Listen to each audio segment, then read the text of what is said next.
Hi friends, இன்னைக்கு புதன்கிழமை சங்கரத சதுர்த்திங்க.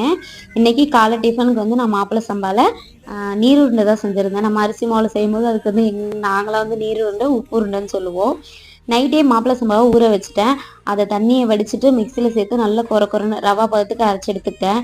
கொஞ்சம் மாவு எடுத்து வச்சுட்டேன், பாப்பா ஈவினிங் வந்தால் புட்டு செஞ்சு கொடுக்கலாம் அப்படின்ட்டு. அடுத்து மாவு வதக்கிறதுக்கு எண்ணெய் சட்டியில் நல்லா தாராளமாக தேங்காய் எண்ணெய் சேர்த்துட்டு அது கூடயே பொடி பொடியாக கட் பண்ண காஞ்ச மிளகாய், கடுகு, உளுத்தம் பருப்பு, கடலைப்பருப்பு, பெருங்காயத்தூள், கருவேப்பிலை இதெல்லாம் சேர்த்து நல்லா வதக்கி அது கூடயே நல்லா தாராளமாக தேங்காவும் சேர்த்துக்கிட்டேன்.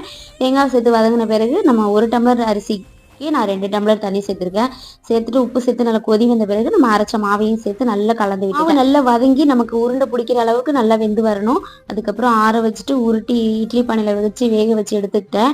ஆர்கானிக் ஃபுட்டாக எடுத்துக்கும் போது எப்போதுமே கஞ்சி பொங்கல்லாம் சாப்பிட முடியாதுல, இந்த மாதிரி வித்தியாசமாக ட்ரை பண்ணுவாங்க. கண்டிப்பாக ட்ரை பண்ணி பாருங்க. சைடிஸாக வெங்காயம், தக்காளி, பூண்டு, காஞ்ச மிளகாய் எல்லாம் அரைச்சி தாளிச்சு வதக்கின கார சட்னி. ஓகே ஃப்ரெண்ட்ஸ், வீடியோ பிடிச்சி லைக் அண்ட் சப்ஸ்கிரைப்